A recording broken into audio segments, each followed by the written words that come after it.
It started a few months ago, around her birthday. Claire came home from work and was smelling like Axe body spray. At first I brushed it off. Not my wife. She loves me. We've been faithful to each other for years. But then the doubts started to creep in. I've had to start working late shifts, weekends too. Since we have been behind on a mortgage, my time at home has literally been less than 5 or 6 hours a day, and most of that time was spent asleep. But she rarely complained. In fact, most of the time she seemed happier when I left.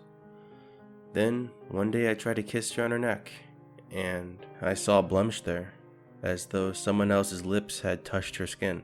My first mistake was confronting her head on about it. Of course she denied, she yelled, she called me the bad guy. The typical cheater behavior. Worst of all, she got what she wanted. Insisted I start sleeping downstairs and saying that we needed a separation, maybe even a divorce. All I got out of it was desperation and depression. She insisted that she was still faithful to me, but all the signs were there. I just didn't have the proof to back it up. What you need is a security system for your home, my buddy Chad said one night when I went to drink my troubles away. Wouldn't she realize what I was getting it for? I pointed out. So don't tell her. Wait until she's out of the house and make it discreet, Cameras in the smoke alarms, shit like that, he said as he downed his whiskey. His half-brain scheme didn't sound that bad, and I knew that Claire had said she was going to spend the next few days at her mother's house to supposedly let things cool down between us. If I was going to get to the bottom of this, it was now or never. So that's what I did.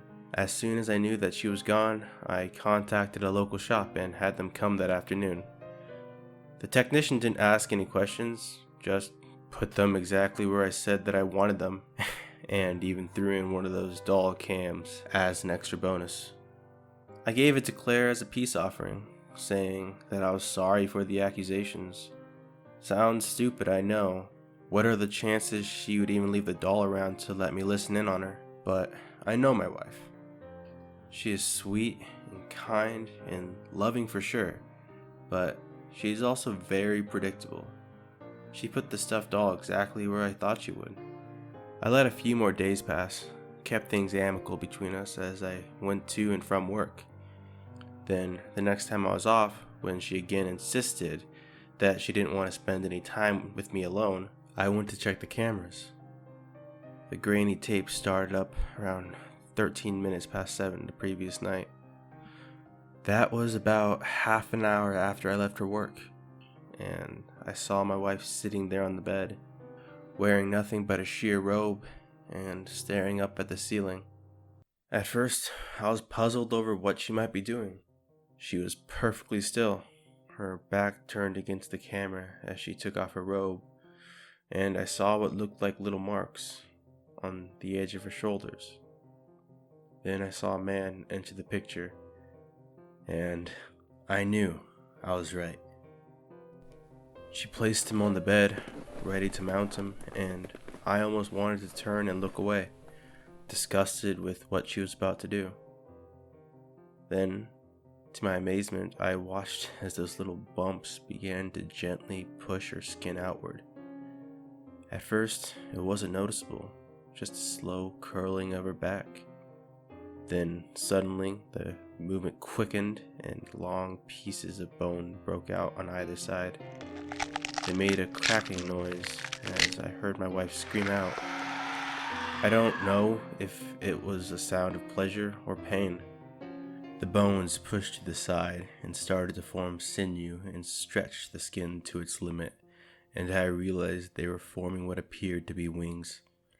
Her lean form bent over towards the man that she had been seducing for the night, and I watched in abject terror as her mouth widened to reveal rows of sharp teeth, more than even a shark might have. Her lover's screams were now the ones that filled the void room, blood splattered on her clean sheets, muscle and skin ripped apart like wrapping paper. her fingers gnawing into his open chest cavity like claws as she ripped out his beating heart and then began chewing like it was a piece of jerky. Her wings spread wide and she lifted her meal from the bed, moving him to the floor, right in front of the camera to finish him off. I don't know how long she continued to eat. I couldn't bear to watch any longer. Then I looked toward the room in confusion, trying to understand how it was possible for the video to correlate with my pristine room. I never knew her to be a good cleaner, and surely there had to be some trace evidence of the bodies she had likely disposed of time and time again. Then I heard a noise behind me, and I turned to see her standing there. And I am certain that if I could see my face, it was likely paler than a ghost. Without a word, Claire crossed the room and looked down at the doll, playing with the strings like a cat might a ball of yarn. Then she crushed it slowly in her hand. It took less than a few seconds for her to reduce it to rubble. Moving to the bed, she crossed her legs and smiled at me that same way she did when we first started dating. "So, what happens now?" she asked. I found myself at a loss for words. Then I finally went over to her and smiled nervously, remembering the other cameras in the house, remembering she didn't know what all I had seen or if I had saved anything. "I get everything in the divorce, or I will leak what I have all over the internet to every priest, demon hunter, or damn X-File junkie there is. Are we clear?" I said with the best poker face I could muster. I knew she would kill me in a heartbeat, but I also knew that if that was her goal, she would have done that years ago. She needed me.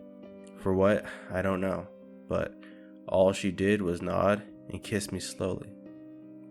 "It was fun while it lasted, wasn't it?" she asked as she got up from the bed. I never saw her again after that night, and I hope I never do. Oh, one more thing.